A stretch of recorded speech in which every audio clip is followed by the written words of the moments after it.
कलयुग खत्म नहीं हुआ, अब असली परीक्षा शुरू हुई।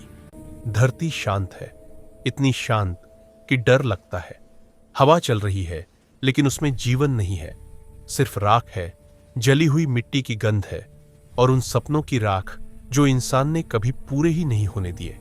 जहां कभी शहर थे, आज वहां टूटे हुए ढांचे हैं। जहां कभी मंदिरों में घंटे बजते थे, आज वहां सिर्फ खामोशी है।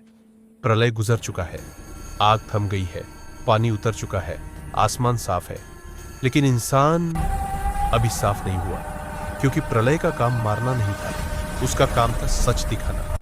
कुछ लोग बचे हैं, शरीर से जिंदा लेकिन अंदर से खाली। भूख ने उन्हें जानवर बना दिया है, डर ने उन्हें निर्दयी और ताकत ने उन्हें अंधा। कोई किसी का नहीं है। मां अपने बच्चे को छोड़ देती है क्योंकि बच्चा अब बोझ है। एक बूढ़ा आदमी एक छोटे लड़के के हाथ से खाना छीन लेता है और उसकी आंखों में कोई शर्म नहीं होती। ये वही इंसान है जो कभी धर्म की बातें करते थे, जो सोशल मीडिया पर भगवान के नाम से पोस्ट डालते थे, लेकिन जब परीक्षा आई तो उनका धर्म उनके पेट से हार गया। किसी ने कहा था भगवान सब देख रहे हैं। आज भगवान देख रहे हैं और चुप है, क्योंकि चेतावनी बहुत पहले दी जा चुकी थी। ग्रंथों में लिखा था, भविष्यवाणियों में कहा गया था कि जब इंसान धर्म को व्यापार बना लेगा, भक्ति को दिखावा और शक्ति को अधिकार, तब विनाश नहीं आएगा, चयन होगा। लेकिन इंसान हंसा, कहा यह सब कहानी है। विज्ञान पर भरोसा किया गया, मशीनों को भगवान बनाया गया, सोचा गया अब कुछ नहीं होगा। आज वही मशीनें जंग खा रही है, सैटेलाइट टूट चुके हैं, स्क्रीनें काली है। विज्ञान बहुत आगे गया, लेकिन इंसान को पीछे छोड़ आया, क्योंकि विज्ञान दिमाग बनाता है, चरित्र नहीं। और जब चरित्र मर जाता है तो तकनीक भी बेकार हो जाती है। इसी राख के बीच एक बच्ची खड़ी है, उम्र 5 या 6 साल, चेहरा शांत, आंखों में डर नहीं। आग उसके पास से गुजरती है लेकिन उसे जलाती नहीं। भूखे जानवर उसके सामने आते हैं लेकिन हमला नहीं करते, जैसे प्रकृति उसे पहचानती हो। वो कुछ नहीं बोलती, बस सब देखती है। एक बूढ़ा आदमी उसे देखकर कांप जाता है। वो बुदबुदाता है, ये साधारण बच्ची नहीं है। उसकी यादें जाग उठती है। वो भविष्यवाणी याद करता है, जब अंत के बाद एक मासूम बचे तो समझ लेना नया युग दरवाजे पर खड़ा है। लोग डर जाते हैं, कुछ उसे भगवान मान लेते हैं, कुछ उसे खतरा समझते हैं, क्योंकि इंसान जिसे समझ नहीं पाता उसे नष्ट करना चाहता है।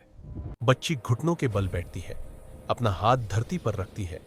जहां उसका हाथ लगता है वहां से एक छोटा सा पौधा निकलता है। सूखी धरती में पहली हरियाली। हवा थम जाती है, भीड़ सन्न रह जाती है। आसमान में बादल घूमते हैं, बिजली चमकती है त्रिशूल के आकार में। कहीं दूर एक टूटा हुआ शिवलिंग अपने आप सीधा खड़ा हो जाता है। महादेव नहीं आते, क्योंकि अगर भगवान आ गए तो इंसान फिर जिम्मेदारी छोड़ देगा। इसलिए वो संकेत देते हैं। अब असली परीक्षा शुरू होती है। क्या इंसान इस मासूम को बचाएगा या अपने डर में इसे भी खत्म कर देगा? क्योंकि अगर ये बच्ची मरी तो सिर्फ एक जीवन नहीं जाएगा, नया युग कभी जन्म नहीं ले पाएगा। बच्ची आसमान की ओर देखती है। उसकी आंखों में गुस्सा नहीं है, नफरत नहीं है, सिर्फ दया है। जैसे वो पूछ रही हो, क्या इंसान दूसरा मौका पाने लायक है? धरती कांपती है, हवा रुक जाती है और समय जैसे थम जाता है, क्योंकि अब फैसला भगवान नहीं करेंगे, फैसला इंसान को करना है। स्क्रीन धीरे धीरे काली हो जाती है। प्रलय ने दुनिया खत्म नहीं की, उसने इंसान को परखा। अगर अगला युग आएगा तो उसका फैसला अभी बाकी है, अभी अंत नहीं हुआ है, अभी तो सब कुछ शुरू हुआ है। कलयुग खत्म नहीं हुआ, अब असली परीक्षा शुरू हुई। धरती आज भी घूम रही है, सूरज आज भी उगता है, चांद आज भी निकलता है, लेकिन कुछ बदल चुका है। आज रोशनी में भी अंधेरा है और शांति में भी एक अनकहा डर छिपा है, क्योंकि जो खत्म हुआ था वो दुनिया नहीं थी, वो भरोसा था। एक दिन ऐसा आया जब धरती ने लड़ना बंद कर दिया। न आग गिरी, न पानी बढ़ा, न जमीन फटी। सब कुछ अचानक रुक गया, जैसे किसी ने समय का स्विच ऑफ कर दिया हो। लोग घरों से बाहर निकले, आसमान साफ था, हवा चल रही थी, सबने राहत की सांस ली। लेकिन उन्हें नहीं पता था, सबसे डरावना पल वही होता है जब सब कुछ शांत हो जाए, क्योंकि जब प्रकृति चुप होती है तो वो देख रही होती है। शहर बचे थे, इमारतें खड़ी थी, लेकिन समाज टूट चुका था। हर इंसान अकेला था, हर दिल में डर था, हर पेट में भूख थी। किसी ने कहा सरकार आएगी, लेकिन कुछ किसी ने कहा बदल मत भगवान रहा सब ठीक कर देंगे। लेकिन सरकारी दफ्तर वीरान थे और मंदिरों में ताले लगे थे, क्योंकि जब जिम्मेदारी आती है तो भीड़ सबसे पहले भागती है। एक आदमी था जो कभी धर्म की बड़ी बड़ी बातें करता था। आज वो भूखा था। क्योंकि उसके सामने एक रोटी पड़ी थी खबाल हुआ और था। पास में एक छोटा बच्चा। वो रुका, सोचा और फिर रोटी उठा ली। उस दिन उसने समझा, धर्म तब तक ही जिंदा रहता है जब तक पेट भरा हो। दूर एक वैज्ञानिक केंद्र था, महंगी मशीनें, सुपर कंप्यूटर, आधुनिक एआई सिस्टम, सब चालू थे। लेकिन एक सवाल का जवाब कोई मशीन नहीं दे सकी। लोग घरों अब से सही बाहर क्या है? निकले, क्योंकि विज्ञान दिमाग देता है पर विवेक नहीं, और बिना विवेक हर तकनीक बेकार हो जाती है। सबक उसी खंडहर के पास एक बच्ची खड़ी थी, न रो रही थी, न डरी हुई थी, बस देख रही थी, जैसे उसे सब पहले से पता हो। लोग उसे देखकर घबरा गए, क्योंकि मासूम आंखें मससी सबसे बड़ा शराब सच दिखाती है। कि माँ का लगता एक आदमी है। आगे बढ़ा, कांपती आवाज में बोला, हमारी चल रही तू है, कौन है? हमारी चल रही बच्ची है। ने कुछ नहीं कहा। उसने जमीन की ओर देखा और सूखी लेकिन धरती में उसमें एक जीव नहीं दरार है। से पानी की एक बूंद निकल आई। उसमें जीव नहीं है। भीड़ पीछे हट गई, फुसफुसाहट फैल गई। ये संकेत है, ये खतरा है, इसे रोको। क्योंकि इंसान हमेशा उसी से डरता है जो उसे बदल सकता है। एक बूढ़ी औरत बोली, मेरी दादी कहा करती थी, जब विनाश के बाद धरती खुद किसी बच्चे को चुने तो समझ लेना खेल खत्म नहीं हुआ। आसमान में कोई आवाज नहीं गूंजी, फिर भी सबने सुना शराब अपने दिल के अंदर, माँ का लगता अब विनाश नहीं होगा, अब चयन होगा। हमारी लोगों चल के रही सामने है, दो रास्ते थे, हमारी चल रही है। एक बच्ची को अपनाना, दूसरा लेकिन उसे उसमें खत्म जीव कर देना। नहीं है। कोई भगवान नहीं आया, उसमें कोई जीव राक्षस नहीं नहीं है। उतरा, सिर्फ इंसान था और उसका फैसला। हाँ, कभी एक जवान लड़का आगे आया, उसने बहुत कुछ खोया था। उसकी आंखों में गुस्सा था, लेकिन हाथ कांप रहे थे, क्योंकि वो जानता था गलत फैसला सब कुछ खत्म कर देगा। हवा थम गई, धूल हवा में रुक गई, पका है। जैसे समय इंतजार कर रहा हो। बच्ची उसकी आंखों में देखती है, न डर न नफरत, सिर्फ एक सवाल, क्या तू सही चुनेगा? लड़का हाथ नीचे कर देता है। भीड़ में हलचल मचती है, कुछ लोग रोते हैं, कुछ गुस्सा करते हैं, लेकिन कुछ लोगों के भीतर कुछ हल्का हो जाता है। धरती के अंदर एक धीमी धड़कन सुनाई देती है, जैसे दिल फिर से चल पड़ा हो। मार्क ने फिर वही उन्हें आवाज। जानवर बना दिया। एक मौका दिया गया है, लेकिन हर मौका हमेशा नहीं रहता। बच्ची आगे बढ़ती है, जहां उसके कदम पड़ते हैं धरती बदलने लगती है, लेकिन पीछे इंसान खड़ा है। कभी अब भी वही बातें करते थे। ये कहानी भगवान की नहीं है, ये कहानी राक्षसों की भी नहीं है, ये कहानी है इंसान की और उसकी आखिरी परीक्षा की। कलयुग खत्म नहीं हुआ, अब असली परीक्षा शुरू हुई है।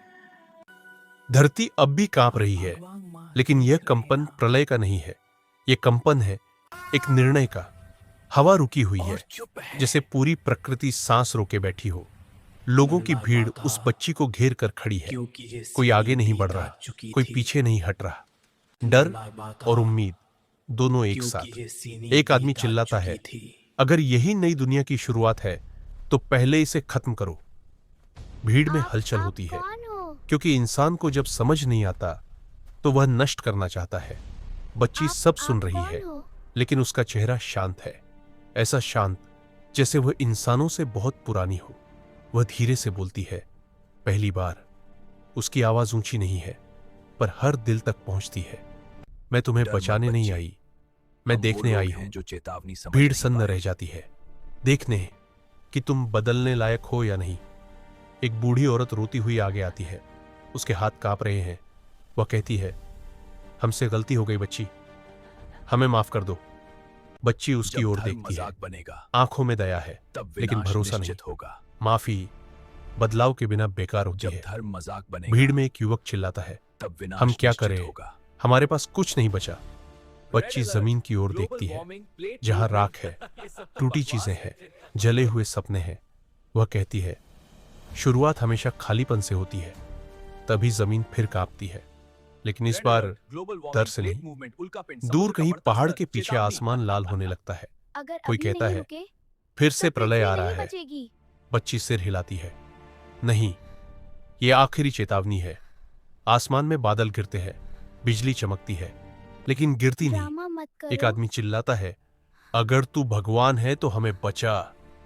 बच्ची पहली बार गुस्से से देखती है। यही गलती तुम बार बार करते हो। हर बार जिम्मेदारी भगवान पर डाल देते हो। हवा तेज हो जाती है। अगर भगवान सब कुछ कर देंगे तो इंसान होना बेकार है। तभी जमीन से एक आवाज आती है, गहरी, पुरानी, गूंजती हुई। यह आवाज शब्दों में नहीं है, यह अनुभूति है। कुछ लोग गिर जाते हैं, कुछ रोने लगते हैं, क्योंकि उन्हें पहली बार अपनी गलती साफ दिखती है। वह आवाज कहती है, धीमी, गहरी गूंज, धर्म पूजा के लिए नहीं था, धर्म जीवन जीने के लिए था। लोग एक दूसरे को देखते हैं। तुमने धर्म को डर बना दिया और भक्ति को सौदा। अब समय है, या तो तुम बदलो या यह धरती तुम्हारे बिना आगे बढ़े। बच्ची आगे बढ़ती है। हर कदम पर धरती हरी होने लगती है, लेकिन सिर्फ वहां जहां लोग उसके साथ चलने का फैसला करते हैं। जो लोग पीछे हटते हैं, उनके नीचे जमीन सूखी रहती है। एक आदमी गिरकर उसके पैर पकड़ लेता है। हमें एक मौका दे दो। बच्ची रुकती है। मौका मिलेगा, लेकिन आसान नहीं होगा। नया युग पुराने इंसान के साथ नहीं आएगा। तभी कुछ लोग आगे आते हैं, अपने हथियार जमीन पर रख देते हैं, अपने चेहरे झुका लेते हैं। एक मां अपने बच्चे को गोद में उठाकर कहती है, आज से मेरा बच्चा बोझ नहीं, मेरी जिम्मेदारी है। एक आदमी दूसरे को खाना देता है, पहली बार, बिना कुछ मांगे। धरती हल्की हरी होने लगती है, लेकिन तभी एक गोली चलती है। भीड़ चीखती है। एक आदमी छिपकर बच्ची पर गोली चलाता है। गोली उसके सामने रुक जाती है। हवा में सब सन्न। बच्ची उस आदमी की ओर देखती है। यही है तुम्हारा जवाब। वह आदमी कांपते हुए कहता है, अगर तू रही तो हमारी ताकत खत्म हो जाएगी। बच्ची आंखें बंद करती है। गोली राख बनकर गिर जाती है। नया युग ताकत से नहीं, त्याग से आएगा। वह आदमी जमीन पर गिर जाता है, जिंदा है, लेकिन बेहोश। बच्ची कहती है, मैं तुम्हें सजा नहीं दूंगी, क्योंकि सजा डर सिखाती है। मैं तुम्हें समय दूंगी, आखिरी समय। आसमान साफ होने लगता है। धूप निकलती है, लेकिन पूरी धरती हरी नहीं होती, सिर्फ एक हिस्सा। बच्ची कहती है, यही नई दुनिया की शुरुआत है, बाकी तुम्हारे कर्म तय करेंगे। वह धीरे धीरे आगे बढ़ती है। कुछ लोग उसके पीछे चलते हैं, कुछ पीछे रह जाते हैं। जो पीछे रह जाते हैं, उनके चेहरे पर डर है, क्योंकि उन्होंने समझ लिया है, अब कोई भगवान आकर नहीं बचाएगा। आखिरी दृश्य, बच्ची एक ऊंचे स्थान पर खड़ी है। पीछे उगती हरियाली, सामने सूखी धरती। वह आसमान की ओर देखती है। मैंने दरवाजा खोल दिया है, अब अंदर आना तुम्हारा फैसला है। हवा चलती है। घंटी की हल्की आवाज आती है। स्क्रीन धीरे धीरे काली होती है। आखिरी शब्द। कलयुग खत्म नहीं हुआ, लेकिन अब इंसान अकेला नहीं है। अगला युग ये बच्ची उनके लिए है उसमें जो जिम्मेदारी उठाने की हिम्मत रखते हैं। अगले भाग को देखने के लिए लाइक करें, शेयर करें और सब्सक्राइब जरूर करें।